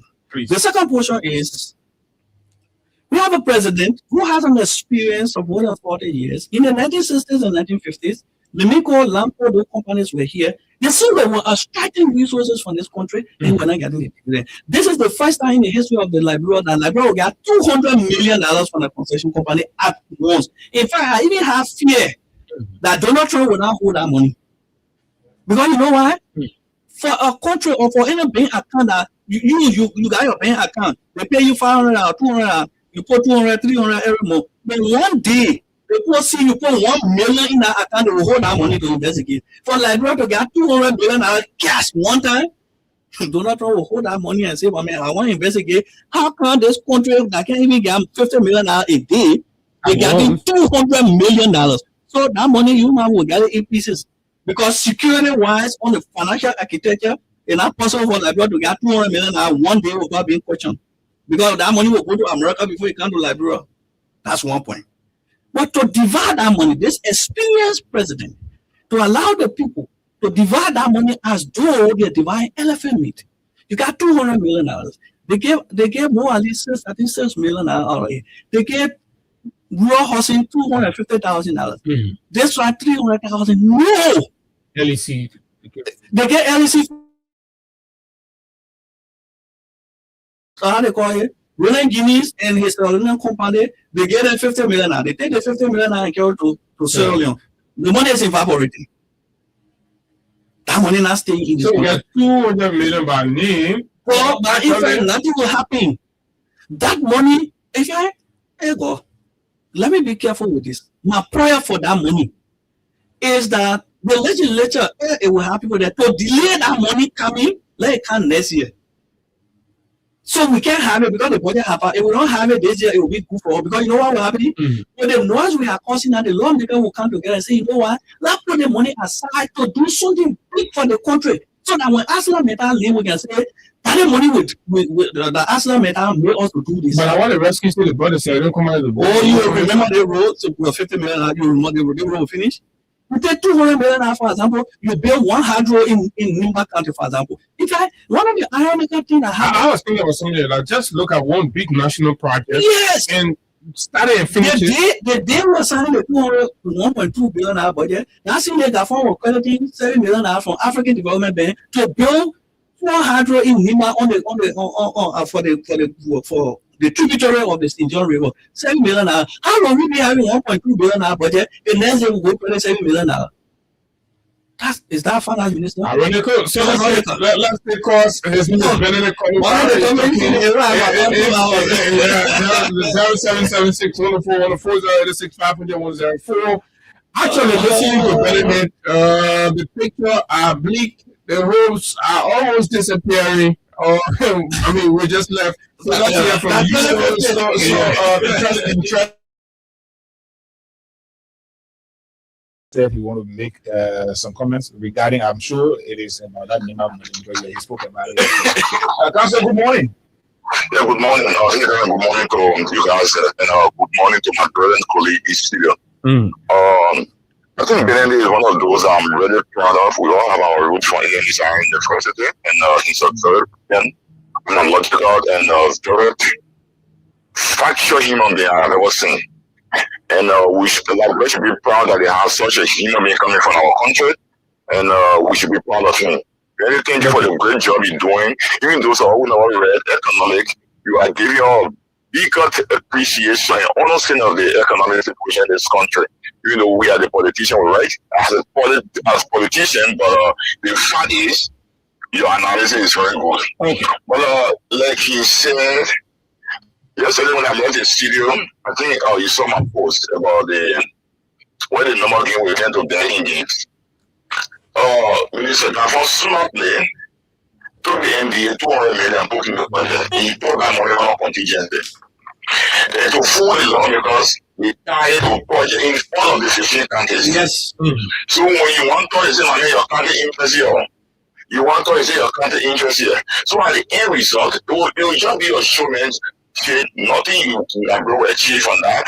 NBA, it will be passed because this president, when he came back, he said Metalsky was doing more than well. Even though the script not good. When you get agreement from Nima, okay, and nothing is mentioned in that agreement on the rule for signing for it that CDC competed up to or UK by itself. Nothing. Nothing is for Nima in our budget. Council, I know we got a reason people coming. So let's have an ordinary a little bit. Let's talk to this person from yes, morning.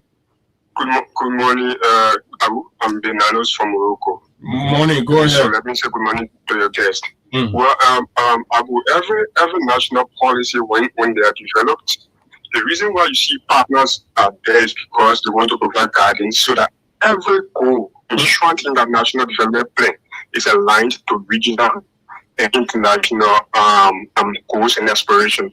For example, like you have the ECOWAS, the AU policy, you have the UN SDGs. All of these people, these international partners come together and provide guidance so as to ensure these policy goals align with theirs. Now, so the issue of this harmonization. Okay. The harmonization. Well, when I used to work with the Ministry of Youth and Sports in 2019, when that harmonization policy was launched, I took my time to visit the budget office, but then my salary was lower than $500. When I went to the budget office to check on my salary that would be impacted by the harmonization, I realized that my salary was $500 US. That is 50% top up to what I used to make initially. But then I was told by a budget director who used to work as director under the Ellens administration, will still continue in that same role under the Williams administration. When I asked him, he said it is based on time. As time goes back, that salary will increase. It will jump up from 250 to 500. And so, wait, let me understand you, please. So you're telling us that when harmonization was rolled out, your salary got impacted and was increased to $500. Yes, but at the time it wasn't being received because we were told that it is based on time. I challenge anybody who worked under the CDC administration at that time as civil servant. Let them go and check the budget office. The budget for 2019-2020. Let them check the budget. They will realize that their previous salary is not as seen as the one that is expected or projected. Okay. All right. Thank you very much. Okay. David, good morning. Yeah, good morning. Let me say good morning to Garcia. The reason I'm going to see it, you only have to see a document, not just to see a document, bring body out of the disco. You see, this is why they start on the chains and conserve the political landscapes. The landscape are not being very much conducive for the people like you. So, like Mr. Troy said, 2026 will be a year of autonomy, congratulation. And I love the way Mr. Olma proceeded this morning with all of what he has said this morning economically. We know that you cannot have $1.2 billion, and at the same time, you go and borrow $7 million. Actually, somebody have $1.2 billion, and you are going to borrow $7 million to do 70. I mean, what you saying to the people is just the same. But in terms of it, you do not have what you're talking about. All right, thank you very much. Thank you. And come out to the library will tell us what you have. Good morning. Let's hear you. Yeah, I want to thank very much for the analysis. What I want to repeat memories is when Ellen was in power, where the salary was not standardized. What I mean is at the time, maybe today you will get $30,000 or $35,000, and then tomorrow if you take pay, you will get less than $20,000 to $22,000. So salary at the time, said that if finance they don't know now appointment on payroll is correct. So you agree with Benedict that what he said about what Gafan was trying to minister is correct? Yeah. He couldn't know what's on payroll at the time. Because the salary was not standardized. Okay. All right. 0776-104-104 are the numbers. Let's talk to this person. Good morning. Good morning. Go ahead, you live. Okay. My name is Ambassador Divan, political enforcement with a conference discussion. Go ahead. Okay. I listened to Mr. Conban. I listened to him. He expanded plentifully, but I'm seeing some misleading information that he's trying to provide for the public. What are some? What are some? I come in and let me learn. I know. No, but tell me. I'm going to protect Okay, well, let's talk to this person. Good morning, Edmond. Thank you. Let me say kudos to you guys. This is why we love this station. Man, Benedict, man, that is the oracle in studio this morning. This is Edmond Kai, and for me, they should have been paid. I keep people got fire to the Lord. But look, let me talk about our payroll issue. Even one of the president, Gafwan, he admitted it that CDC payroll platform is what they are using. My uncle was a teacher. He was taking pay. In fact, if you want to get more clarity on that, check money changer from 2005 up to the time Ellen Joseph said it left. That is how the guy got their money.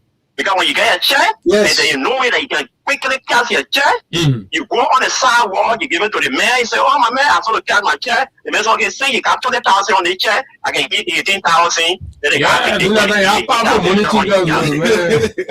So, thank you very much. All right, let's talk to my Good morning. Morning. My name is Paul Kukwe, and I call you from Monrovia. Go ahead.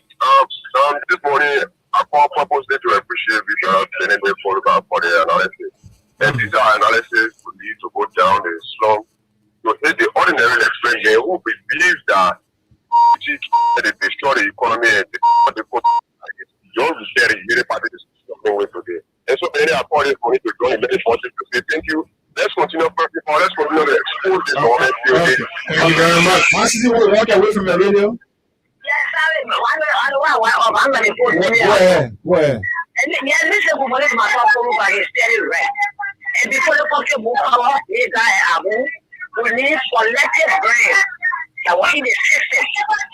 So we don't say, oh, we are so you know what to be. Let them get that. They cannot undo. They will not undo anything for organization. They really will anything they country organization is for the poor money for the salary and the poor are feeling the government and they for the young come the whole year party and will come with 2 X. So they are carrying on. The one the road that will stop. They come and see. Come on, go get them a full thank you. Do you put there? We'll lose everything I'm going on. But they are liars. The boy for liar. Okay. The man is liar. All right, Master. Thank you. All right, Master. Good morning. Thank you, man, Sisi. Good morning. Good morning, my dear brother Eka. Good morning, Abu Sharif. Morning, go ahead. Good morning, Mr. Kolwa. Good My morning. name is Robert Makoya, calling from 17th Street, Magda Avenue. Robert, go ahead, Thank my you, brother. thanks to Freedom FM for bringing a brilliant brother on the show. But what I want to see, for me, you know, there's an individual difference.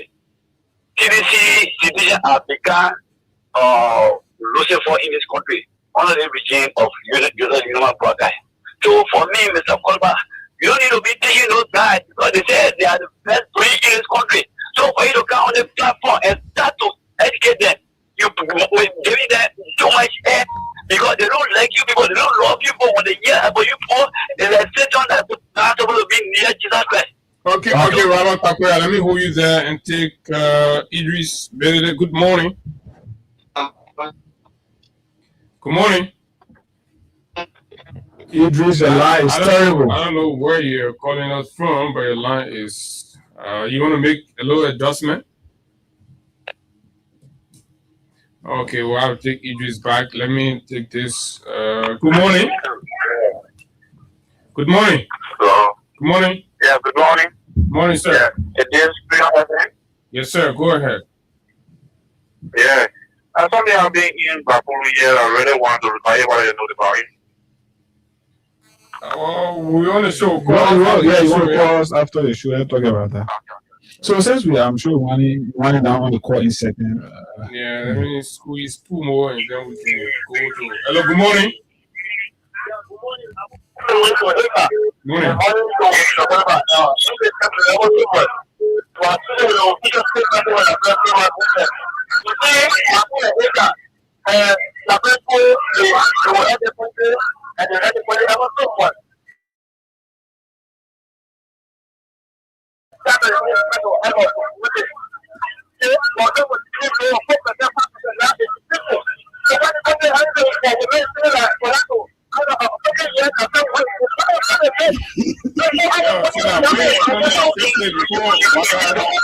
Rescue the country. Let's talk to this last person, Joseph. Joseph, go ahead. Let's see. I hope they're better this I like time. the message you can go. Are you getting me? They're better now. Go ahead. Okay, let me say good morning to the guests in studio and to your audience out there. You know, Benedict is one of the great sons of our country, and we are very happy to have him on the side of the Blue Revolution. He mentioned something about banks not giving loan. Mm-hmm. The fact is that the economy is tight. The banks are finding it difficult with recovery because business activities are slowed down. Transactions are taking place. Do you also know that banks are not receiving the necessary support from the government? Central banks are the people are not, if the bank gave loan, you must do business. But business activities are not happening because purchasing power is low. There's general liquidity crisis with the purchasing power is low. People are not buying because they don't have money. They are The economy is tight. So the businessman who takes loan is not making money to be able to pay the bank because people are not buying. So why people are not buying? Because there's no money in your pocket. You gotta be. And why there's no money in the country? Let's talk to Joseph calling from this side. Joseph, morning. Thank you. And our brother in studio, brother Benedict Kolwa. Brother, I salute you. I thank you for the hard work that you are doing. I thank you, coming to criticize the government, constructively, not destructively. Not necessarily to criticize, but to critique what is happening in the country. They will throw insult, they will say anything. But it is time for you guys to stand up and speak to the people. Speak to the people. What is right? What needs to be done to lift Mama Liberia, not to destroy our country. So I just thank you for coming out and throwing light on some of these things. Thank you. Thank you. Let me speak this very loud. All right, loud. I think all of them will go to finish. Good morning. Good morning, I'm sharing let me appreciate you for educating the public and educating the party and their leaders. We told them the passions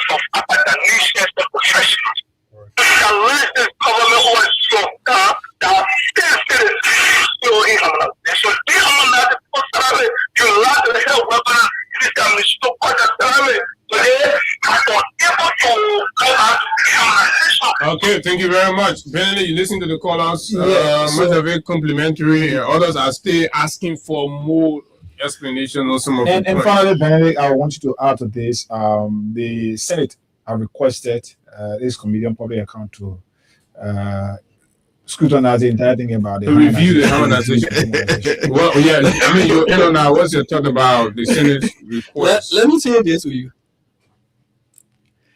That request the Senate Pro Tem made, I describe it as inescapable route to self-destruction.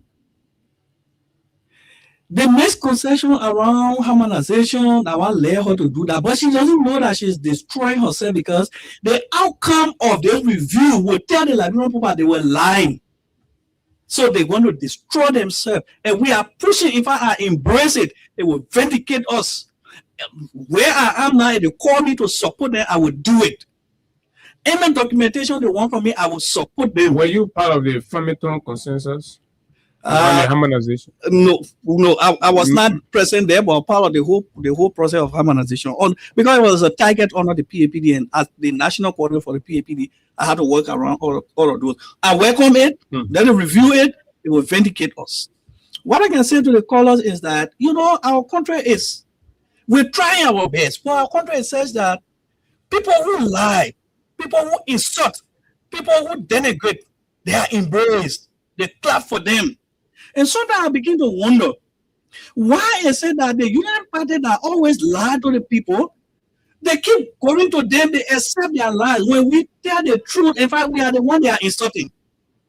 Okay, let's put a simple thing. You say you reduce wage bill to 21. Nobody throws it in your mouth. Are you writing in your paper? It's written that clear. It's also written in the budget that the wage bill going up to 354 million. Who is lying? You wrote a plan. One of the reasons I think I left out, the reason the World Bank IMF reports are very critical is the government own plan said the plan they did, the arrest agenda, they said 30% of the $8 billion will be from government. The other 70% that World Bank IMF then will pay. The people who will pay 70% of your money for your development plan is risky. You can't be living in your house. You're feeding business, you're depending on somebody to feed your children in the house. The only thing you want to do, you will break the rule. I will break the rule. Is that true? The bank said the 8.7 billion is unachievable. No, they said the financing model is a risk. It's unrealistic. That means that because you are depending on outsiders, if the outsiders don't give it, your plan will work. That's what they're telling you. That's why you call them risky. It is risky. So that's why they're saying, no, this is a risk. You cannot rely on outsiders to develop your country. So what I'm saying is that standard, is that model standard? That is it. Other country. We did something they wanted to practice. I told you the was our consultant on PAPD.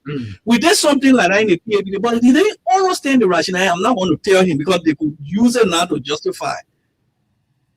So what we were arguing with the partners was that, okay, let's say we took 200 million loan, or we took 100 million loan from the World Bank to do school. For example, who that money for? It's a loan. We took loan to build a road. Who that money for? You took it from the bank. You're gonna pay back. Who the money for? For you who took the loan. So that money to be counted on Liberia's contribution because Liberia will pay. Taxpayer will pay. Look, the people they got missing. They got the solution, but out of hate and envy, they're destroying this country. You got people that will help them to move this country. This country not for one group of people. Look, even if we support United Party they achieve the arrest agenda, it will not solve the country problem. We'll still have something to criticize them to move them from power. In spite of the bleak realities of the arrest agenda, the Minister of Information have said that they will develop this country to a point where youth seditions will not come back. Well, does the agenda support that? That's the point. I'm speaking from what they wrote. Instead of telling me, okay, what they wrote, they will leave it and be doing different things. Then, for example, money transaction is going on in the country, right? According to the president, 6.2 or 8 million is being spent in FOIA. See how that money is being spent in FOIA. Are the people in FOIA benefiting from that 6 million? But money transaction taking place, the buildings, there's still hungry people in FOIA. Other people say it's $10 million. You take the $6 million and give it to somebody. The person go to China and bring all their material, everything, and put it on. Who benefiting from that money? The trucks that transported CA they were traveling overnight from Monrovia. Some come from Sierra Leone. So what we're saying is the arrest agenda is a fiasco. It's got a slogan to deceive the people. The World Bank says for the arrest agenda to make Liberia a middle-income country, they have GDP per capita of 1,030. With the current macroeconomic situation, if Liberian people say they certify they want to be a middle-income country with Joseph Boakai, with United Party, they have to wait till 2050. Liberia will be a middle-income country under the condition by 2050. I don't know where some of them. I'm not sure Liberia can wait all that long. If you can't wait all that long, you got to move the people. The World Bank says their job creation they go to how they call the place. Money. The way they run the country, job will not be created. How we can listen? Job will not be created on the current model that they are using to take the money and give it to the Sierra Leone people, to take the money and give it to Ivory Coast. Let me tell you one interesting thing about the Ivory Coast money. Lastly, Nassau can go. Time. LEC, we can come back to that. Yeah. LEC owes Ivory Coast almost $35 million. The whole LEC only around $72 million. So Ivory Coast as a country. Yeah, for the current that we're using. So Liberian people, you have to pay attention to this again. This is a development prophecy because everything I've said to you, they're coming to pass. There's coming a time that we'll be in darkness in this country. We are vulnerable. Our current is coming from Ivory Coast. The government people, they take the current, they're not paying. The government herself owe LEC almost $27 million. My people, we're in trouble. Will they pay, use and pay? We're using LEC to pay. It will catch up with us. Because there is coming a time, if LEC doesn't pay the people, we're not going to get caught. The other time, Africa wrote a letter to the government asking about their debt. Because the people bring the current, they come to the government ministries and agency. The ministries and agency, people there get their freezer. People there running, they're giving it to their friend there around the neighborhood. They're building freezer, they're doing this, they're doing business out of it. They're not paying the government. That trouble will come on the country, the taxpayers. So, we like to conclude, if we're concluding to tell the Liberian people, 2025, all the major decisions the government made, it laid a foundation that will have plenty of money on paper in 2026, but it's regrettable for us that we as the masses will not benefit from the point of Nima Kante, Vice President, robbing Nima Kante of their fair share of that $200 million. That $200 million, no critical infrastructure is being looked at in that $200 million. They get divided among themselves. And the reason the legislature passed it is that they tie their interest to it. Secondly, the core revenue, the money that they so use to buy their gasoline, everything is not part of that $200 million. So they don't care whether that $200 million comes or not. The legislature, their gasoline, the president travel, everything will come because that $200 million that lose money, whether it comes or not, they didn't care for it. They wouldn't care for it because they got to face the road to go to the president who in Fuya because they're paying the road from Sierra Leone from that money. Instead of paying the road from Kample to Sanikoli or from Kample to Saklepie, they're taking that money to which is a more commercial which is part of Nima Kante that got the $200 million. We took that money to build the road from Kalahun to Fuya because the president has to travel that far faster to go to his presidential villa.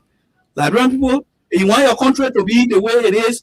You want million country that money from Nima. Yeah. If you think this current agenda is carrying you forward and you want the country poverty to reduce, you want the country to be a middle income country, be with the United Party in 2050.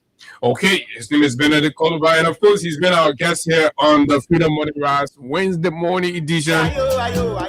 It has been, for the most part, eye-opening, educative, and of course, a kind of rude awakening for those in power. We play our part. And so we always have Benedict come around to talk to us about different issues. The 3 budget year report that he's working on, we're going to also find time to come and talk to us about that as well. It is quite important. We got to go. Abu, we gotta go, but just quickly, Benedict, maybe under 30 seconds. You spoke about this thing about LEC owing the government, and the government is owing as well Ivory Coast. So the money we are paying for the meters to purchase Korea, where do you think it is going? So LEC is supposed to say that where is it going? But LEC, go on LEC website. When you go to LEC website, they got something they call debtors. They got that's a good thing LEC did. They got the debtors analysis. Those who own LEC, how much money LEC owe. Then they got account payable. Money that they're supposed to pay, the one they owe. You will see a CLSG, how much they owe, and everything is there. Okay. So I don't know how what is happening. They're saying, in fact, I can do if you do that breakdown, they will tell you the SOEs, they still own enterprise. I think they owe LEC almost $2 million. They're not paying that money. Okay, so in short, it means the money we pay into LEC to buy Korean bar meter, Liberians are not benefiting from it. I don't know how to use it now. Okay. So, Abu, we gotta go. We'll be here tomorrow to climax the week's presentation. You can conclude all with Benedict Koluba. He's the man with the data, the numbers, and of course, he's gonna come here to talk to us on other issues that's affecting our lives as people, so that when you're in the politics thing, don't just be that my party. What the party doing for you, doing for the country, that what you got to be concerned about. When this country had no system on how to pay government worker, how to know working for government, whatever. When the CDC came, they fixed that one, they put system there. Any government can, they will benefit. That one, that structure that the CDC put there. 12 years, United Party were taking the country money, nothing was there. And they have come back, they say, for them to make you a middle income where you'll be able to stay on your own, the way they go in, the way they design the whole framework, that way 2050, we know what some of us will be here. What kind of old man can do development plan to rescue the country and put it way to 2050? My name is Abu, and of course, Hagar has been here. Thanks to Benedict Koluba and all of you that follow and contributed. Until we see you tomorrow, do have yourself a wonderful time. Bye-bye.